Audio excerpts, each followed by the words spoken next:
It's 5 o'clock in Pirate Country, and it's time to get pumped up with the P-Man. Hit the door and hit the road. 94.3 The Game is going to get you home, and the P-Man's not holding back. Yes! Yes! Pirates win!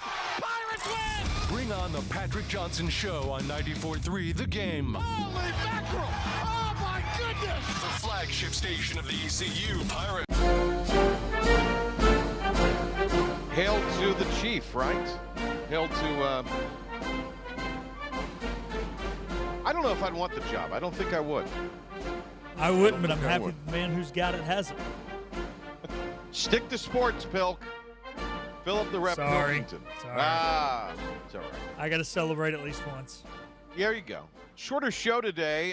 We've got ECU women's basketball coming up, and I'll have the call of that one for you. They are taking on Charleston Southern, and we'll be on the air with radio pregame at 5:45, and then the game at 6 o'clock, as it is the opener for Kim McNeil's ECU team. Their last game was the conference championship game in which they lost, so they will begin the pursuit to try to get back to the NCAA tournament and get another AAC championship that starts tonight for Coach McNeil and the Pirates. So we welcome you in. Don't forget tomorrow. And Pilk, if you'll hammer this home yourself, but don't forget tomorrow we'll be on at 3 o'clock with Pirate Game Day Countdown. 3 to 5 will be on tomorrow, and then the Logan Zone and then network coverage for ECU Florida Atlantic begins at 7 o'clock. The game will kick at 8. You might as well be kicking at 4 in the morning for me, at least. But I'm going to give it a go. We'll see. All right, Doug Martin, as he does, joins us on Wednesdays. Great to have you on, Coach. How are you? I'm doing great. How about you guys? I'm doing well. Let's talk about, last night was such a huge night. And, to me, I look at it and I think to myself, how did this happen? And I'm talking about Alabama in the playoff. How did this happen in this initial playoff thing? That is where the real questionable thing comes through there. Look, I should have got you to pull this, Pilk. Joe Giglio was doing this great bit on his podcast earlier this week that Texas A&M is going to find out. They're going to get to the last game of the year with one loss. They're going to lose to Texas, and they're going to be left out of the playoff, and Alabama's going to get in with a 9-3 record. Now, I don't think Alabama's got much of a chance. Well, after this weekend, they should run the table the rest of the way. This weekend's going to be tough. We'll talk about it. But how are they in? How is Alabama in, Coach Martin, of this playoff? Yeah, I mean, if you're just doing at the look test, and you're watching teams, I don't see them as being one of the top 12 teams. I mean, they're very inconsistent. Their best win was obviously against Georgia, which was early in the year. They've got a couple of losses that, aren't great. Vanderbilt's a bowl team, but it's still Vanderbilt. They shouldn't be losing to Vanderbilt. So, yeah, I would have a little bit of questions about Alabama being one of the top 12. It's interesting. You have each one of the P4 with the spot at the table. So that's why you have BYU. Boy, this is just it's interesting to see who's going to advance through and who's not going to advance through in this thing because, but BYU's good. Miami's good, but Miami's lived on the edge a lot. I don't know. Just it seems like when we get something right, we still get it. College football finds a way to get things wrong, even when they get things right. Well, you still got games to play, right? There's still, the conference championships. There's still a lot of things to do to shake out. I will say this, BYU is a really good football team. I mean, from top to bottom, they score points. They've got some weapons on offense. They always are a good defensive team. Playing them is very similar to playing one of the military academies. When you play BYU, you're playing a group of men that are a little bit older than most of the other college players because they go on that Mormon mission. They come back. I mean, these are grown men that you're playing back. It's a little bit different, and they've got a good group right now. So they're one of the dangerous teams, I would think, that you wouldn't want to play if you're going to be in a playoff system. this is not going to hold, but if we were starting the playoff this weekend, Indiana, Tennessee, I would be very intrigued by that game. That would be an interesting game. I will say this: I've watched Indiana quite a bit. They're not flashy. They don't really have dominant players on either side of the ball, but they are really well coached and they execute really well. They don't beat themselves. That's the best thing you say about them. They keep pressure on you and they don't beat themselves. Tennessee, I think, is a really talented football team. A little bit underachieving lately, especially on offense. But where I would give them a nod is they are such a great defensive team now. I mean, they have really upgraded on the defensive side of the ball. So that would be an interesting matchup. I would like Tennessee in that game. I think they're going to get better offensively here as they finish out, but defensively they are really strong. The only thing more surprising than Alabama was in, is Notre Dame is in, and I guess you could say the Irish have a case right now for sure. And I can't quote their schedule chapter and verse the rest of the way, but is this set up so where when we do get, because this is all made for television, let's not kid ourselves, right? This committee is going to do everything possible to get Alabama and Notre Dame into this 12-team deal. Yeah, I mean, you're right. It's still ratings driven, and still TV has a big say in it. I was on that Notre Dame bandwagon early because of them getting Riley Leonard. I thought if they developed him and he played at another level than what he did at Duke last year, they could be a dangerous team. But that really hasn't happened. He hasn't developed into being a better quarterback than he was at Duke. In fact, he was better at Duke than he is at Notre Dame. So, they have the bad loss to Northern Illinois. I think they're a little bit of a fake because of the schedule. But you're right. I mean, ratings, that's why Alabama is Alabama. That's why they're in there right now. Notre Dame is Notre Dame. That's why they're in there. It would take one loss to knock both of them out, but I'm not sure either one of those are a top 12 team right now anyway. Yeah, and we'll see how it all plays out. All right, East Carolina. Playing on a Thursday night. So are App and Coastal. They'll be on ESPN. ESPN2 will be where ECU and FAU will play. When you were getting ready for a Thursday night, now this for East Carolina is a little more helpful because they had the open weekend. So you're not going Saturday to Thursday. FAU played Friday, so they get that extra couple days, I guess, going into Thursday. But I'm surprised the NFL allows them to go Sunday to Thursday. That to me is just mind-boggling. But I always thought it was just a real disadvantage for both teams, but especially the road team on Thursday nights when you're coming off having played Saturday, especially if you had to play a night game and then turning it around Thursday. Yeah, there's no question. If you have to play a Saturday, but like you said, especially a night game, you got to turn around and play on Thursday. That is tough. I mean, you're losing some prep time. You've really got to be game planning for that game a week ahead, 2 weeks ahead. Have your GAs and people like that already working on a lot of things so you don't fall behind.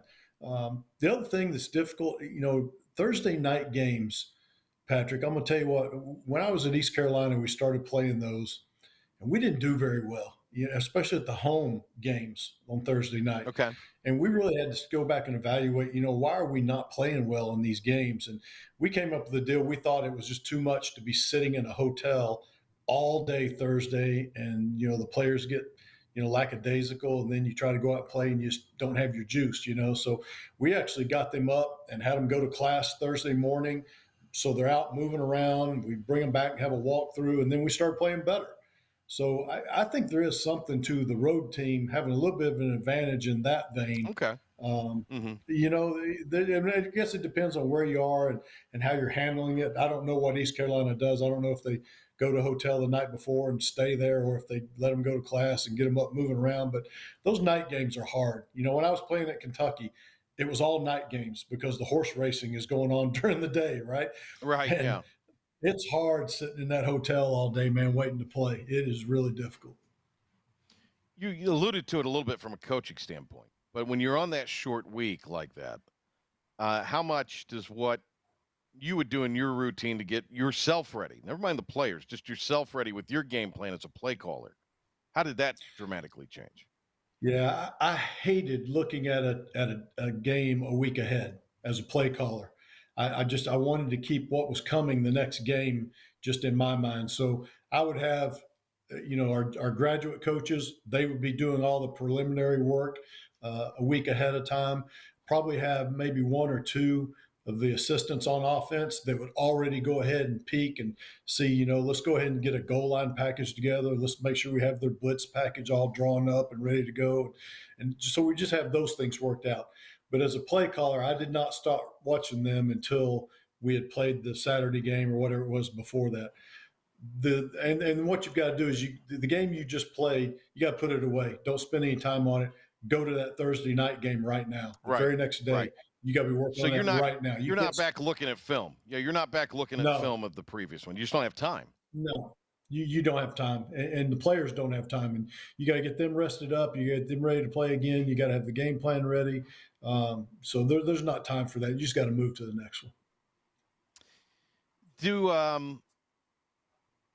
Let's talk about this game, and let's start with East Carolina. I thought you made a really good point last week. You do like the open weeks. It's interesting. ECU had the 2 bye weeks coming in a kind of a 3-week set there, and it leads to this successive Thursday nights, which is kind of an interesting wrinkle. But it almost felt like if you're East Carolina from an offensive perspective, you really wish you were able to keep playing out of Temple so you could keep the momentum going a little bit. Yeah, I really think so. I hated it when we had open date, played a game and played well, and then another open date. You just want to get that momentum and keep playing. And those are really difficult. So, but East Carolina has a real advantage with their schedule right now. Temple was a bad football team. FAU is not a very good football team. I don't think they're much better than Temple. So, I mean, this is an advantage for East Carolina going down the stretch, and hopefully they can continue the momentum they got going. I think Coach Harrell's done a great job holding everything together. That's probably a test for him this week too, because, you got the off week. So there's a lot of things going on. There's a lot of people in the players' ears about, what's the future, what's going to happen here, there's a lot of distractions that come with an open date week. So you'll be able to see how well they handled that. Pirates 7.5-point favorite in that one for Thursday night, tomorrow night. Again, our coverage will begin at 3:00 in the night of the Boneyard. It's great for students. Obviously, they get very excited about the game, and it's a big turnout for them, as if ECU students need another reason to kind of celebrate. But that's what that is what it is. So from that standpoint, the atmosphere I think is going to really be good, considering where this Florida Atlantic team, as you say, where they are coming in.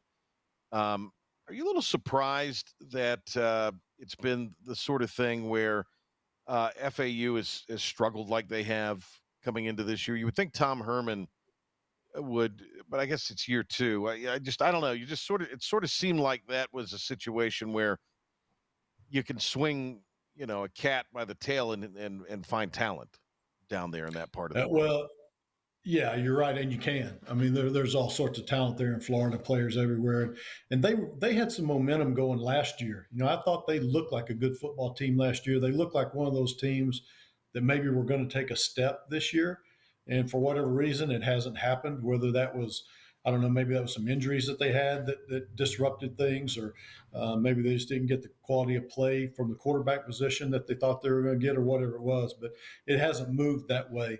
But that should be one of the premier programs in the conference because of where they're located. They've got facilities, they've got money, they've got a lot of things going on there that, and I'm sure it will. I'm sure that's going to develop into one of the top programs. But right now, they are not playing very good football. They can put up pretty good offense, though. At least they did against South Florida last Friday, 485 yards. Now they allowed over 500 to the Bulls. But offensively, they can run the ball a little bit. They've got some decent receivers. So, I mean, offensively, they could be a problem for ECU. Yeah, and even Temple, I mentioned to you, Temple's not a bad-looking football team physically, and they scored some points. But, they're not coached well. They don't play well. I think that's kind of what's going on in Florida Atlantic. When they roll off the bus, it's going to be a good-looking group of players that step off that bus. I mean, they've got some talent. They've got speed. They've got some really good-looking things going on there, but it hasn't gelled for whatever reason. They're finding ways to lose. And so that bodes well for East Carolina. I'm looking at a stat now, non-Saturday games, and this plays a little bit into what you had talked about. Pirates 8-13 on Thursdays, but they are 7-16 at home on non-Saturday games. So this encompasses, Fridays and other days of the week, which ECU has played at time to time. But 16-5 on the road, or 16-15 on the road. That's kind of interesting. To me, I thought it'd be a big disadvantage for the road team, but I guess you kind of circle the wagons a little bit if you're going on the road. Well, when you go on the road, there's there's less distractions. You don't have, family hanging around. You don't have, your normal activities going on. You're on a plane. You're in the hotel. You're secluded a little bit more. The travel gets an edge to you a little bit. When you're at home and again, you got to sit all day long and wait out the hotel, and there's people in town wanting to talk to you and see you and all those type of things. It's a little bit harder. I think it's harder for the home team on these midweek night games. I think it's a lot harder. All right, App at Coastal tomorrow night. Any thoughts on that? Both those teams have struggled. I don't know what's going on at Coastal. They're scoring a lot of points. They scored 30 points a game, but they fire their offensive coordinator. So something's wrong there. So something doesn't fit there. So there's something internally there that's not right with that program. Appalachia State has, struggled all year to be consistent. And then, you have the hurricane up there who disrupts things. So obviously they've been a little bit up and down. I would think that Appalachia State probably would rebound and get that game, but both those teams have a lot of things going on that look like it's not normal for them. And then tomorrow night, I'm saying tomorrow night, it'll be Friday night. It will be Cal at Wake Forest. I'm just bringing that up because you got a Wake Forest tie with your son on staff there. So where are those teams in their respective football journeys at this point? Well, Wake Forest has really battled this year. They've had a ton of injuries, a lot of things going on. They've lost two really close games. They lost two games by a total of 4 points, I believe, Virginia, and then I can't remember the other one, what it was, but they were both close games. They're starting to play a little bit better now. They're getting a few guys back. They got Cal at home. It's a hard trip, going all the way from California to North Carolina. Yeah. So that's an advantage for Wake Forest, I think, in that one. Cal is an excellent defensive football team, really good on defense. So I think if Wake can score, if they can get, 26 plus points, they're going to have a really good chance to win that football game. And if they can win that one, they've got a chance to win 6 and get into a bowl, which would be amazing with the schedule they played, which has been really tough, the injuries they've had. And, I obviously my son's there and I want to cheering for them a little bit, but I have a lot of respect for Coach Clausen. I've competed against him when he was the head coach at Bowling Green. I was the head coach at Kent State in the MAC, and he's a class guy. He does everything right. Does it the way you'd love for your son to play for Dave Clausen. So, I really think they got a good chance to win that game. We're talking to Doug Martin here. The Deacs, by the way, lost to Louisiana by 3. But they have won 3 of 4, and in those 3 wins, they've all been by a single possession. So, but they won 2 in a row. So, all right, a couple games on Saturday. Doug Martin joining us here. Want to get your take on this. Obviously, Ole Miss is kind of on the outside looking in on the playoff in a lot of ways. For the Rebs, it was playoff or bust this year. They put a lot of money into NIL.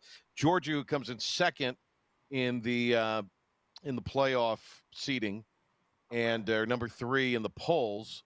Should Georgia be on upset alert for that 3:30 kick on ABC?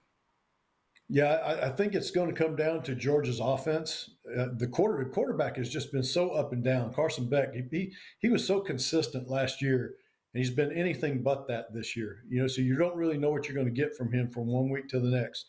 If they don't score points, Ole Miss can beat them. Ole Miss is going to score some points. They're a really good offensive football team. Obviously, Georgia's got a great defense. They can hang in there, but they're going to need their offense to help them out a little bit in this one. So they better be careful in that one. I would think that Georgia knows their back's against the wall here too, and so might play a little bit more sense of urgency. I was going to throw you a curveball. Let me look up something before I do it here. But Army is at North Texas, who's 5-3, but have lost 2 in a row. North Texas got off to a really good start. I don't know if Bryson Daly's going to be back or not. He did That's not a big play. deal. Yeah, he didn't play in the game against Air Force, and Army kind of put it away with a late touchdown. They are going to be they are without their star quarterback Daly as they prepare to take on North Texas. Coach Munkin shared on Tuesday. So there you go. Should Army be on upset alert? Yeah, that's dangerous, and I'll tell you why. And it's not, what Army lost when Daly didn't play was the ability to throw the ball. He runs the ball well, all that stuff, but that guy can really throw the ball. He makes them a little bit more than a one-dimensional team, which they usually are. They lost that ability last week, and that's why Air Force was able to defend them. So if he doesn't play, North Texas would have a real shot at that one. But Army is a really good football team, playing with a lot of confidence. All right, I got 3 more games. Pilk's telling me we got to go through them. I was going to ask you about South Carolina Vandy, but we're punting on that one. Duke at State, also 3:30 on Saturday. It's going to be a good game because State is making progress. The young quarterback Bailey is really coming in his own. I mean, this guy's going to be a star. If they can hang on to him, they better get all the money they got in NIL to keep him, because that guy's a difference maker. He is a difference maker. But Duke's playing with a lot of confidence. They're playing everybody. Played Miami really tough. They're scoring a lot of points. That's going to be a fun game to watch. I really don't know which way that one's going to go. I will be the biggest LSU fan on the planet Saturday because Alabama is fraudulent in this playoff. So I would like to see them get their other loss and put this silliness to rest. But Bama LSU, who wins it and why? Yeah, I would favor LSU on that one. They're coming off a little bit of a bad stretch themselves, but I just think Alabama's so up and down. They get a lot of penalties, a lot of stupid penalties. They're giving up a lot of big plays on defense. I think LSU, this might be the time that they could get them. Utah will be hosting BYU, who's number 4 in the poll seeding. Does BYU? That's the rivalry game. So I mean that's a holy the war. Holy rivalry. So yeah, the holy war. Yeah, it's a holy so I mean war. that's you kind of throw everything out the window with that, don't you? Yeah, you do. Utah has not been the same without the quarterback. I would favor BYU in that one. I think BYU is a really complete football team. I have all the respect in the world for Utah and Coach Whittingham, the way they play defense. They're always a great defensive team. But I just think right now BYU has all the pieces in place. They're good in all 3 phases. They play complementary football.